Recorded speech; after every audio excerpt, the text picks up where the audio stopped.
Today we're going to talk about something really profound, actually. It's all about how we see potential in people, especially our own kids, and, well, the surprising truth about how little we might actually know. So let me ask you this. It's a tough one, right? We all think we know our kids best, but the material we're digging into today, it suggests there's this huge, hidden part of every person's life that we just can't see. So here's our game plan. We're going to walk through 5 big ideas that honestly might just change how you see the people you love. We'll kick things off with a tough look at our own blind spots, then dive into some classic stories about favoritism. After that, we'll get into a really personal lesson, unpack the serious damage that comparing people does, and then, finally, figure out a better way to do all this. All right, let's jump right in with our first section. And this one's a little tough to swallow, I'll admit. It's this idea of the parent's blind spot. It really challenges that core belief that we, as parents or mentors, are supposed to have a perfect roadmap for someone else's life. And here's the thing. It's not like you're failing at anything. The source material actually says this is by design. It's intentional.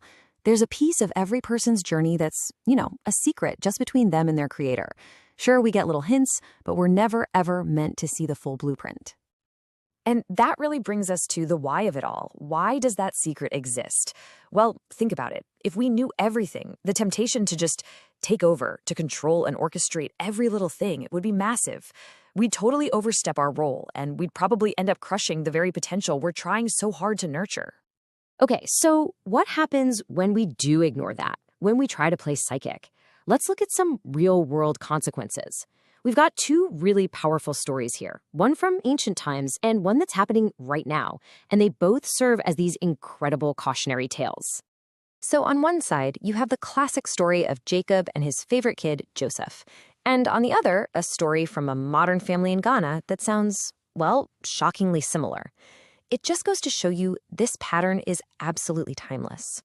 So Jacob, he saw something special in Joseph, right? A spark of greatness, and he poured all this favor on him.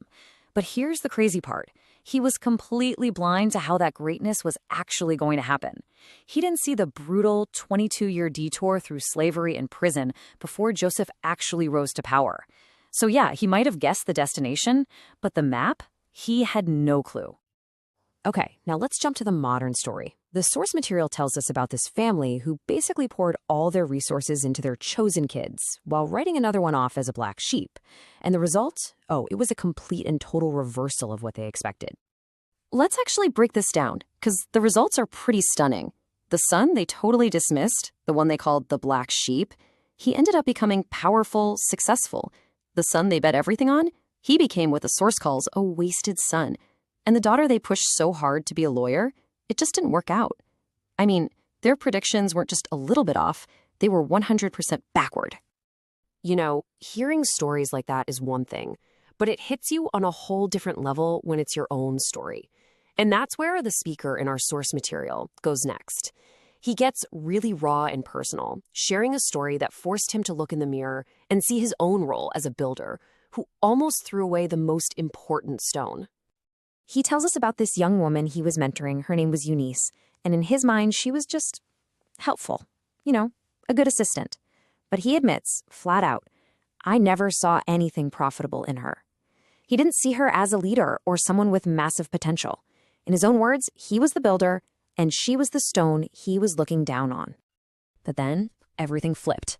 The people he put all his faith in, the ones he was sure were going to be something big, they all left. Every single one. And who was the one person who stayed, who became his absolute rock? It was Eunice. And it was only then, after everyone else was gone, that his eyes were finally opened to the incredible potential he'd been blind to the whole time. And that's the real punchline of the story. It wasn't just about Eunice finally getting her due. It was about the profound, humbling lesson he had to learn. It was a first-hand crash course in just how dangerous it is to make up your mind about someone's future. So that personal story and the ones before it, they all point to the same root problem, don't they? This toxic, destructive habit we have of comparing people and playing favorites. The source brings up this incredibly powerful quote from Miles Monroe that just hits you. The grave is the richest place on earth. Many talent has been buried in the grave. Think about that. When we misjudge people, when we overlook them or discourage them by comparing them to someone else, we're basically helping to fill that grave. We're part of the reason so many incredible gifts never see the light of day. And this number, 90%, this is just tragic. This is the speaker's own estimate of his gifted friends and peers from back in 1998 who have since passed away, without ever fulfilling their special callings. It's just a gut-wrenching reminder of how fragile potential really is. Which all leads to this one unavoidable conclusion: the word compare. The very idea of it just shouldn't exist in a home where we're raising kids. The source argues so passionately that we have to just banish it from our thinking when we're guiding people. It is that damaging. Okay, so if we're not supposed to judge and comparing people as toxic, what are we supposed to do? What's our actual role here? Well, this last section gives us a much healthier, much more effective way to think about it. This really captures the whole mind shift we need to make. We so often act like we're a judge, right? Standing at a fork in the road, trying to predict the outcome. But our real job, it's to be the captain of the ship. We're there to guide the journey, not to pick the final destination. So what does being a captain really mean? It means we're stewards of the journey. We're there to provide guidance, to keep them safe, to give them the resources they need. We oversee their growth, but we do not, and we cannot know where they'll ultimately end up. That's just not our job. And this right here is the golden rule, the big takeaway from all of this. We absolutely must love each person for who they are, uniquely. But our treatment of them has to be equal. No favorites, no special coats of many colors. Just a fair, level playing field for every single person's potential to finally emerge.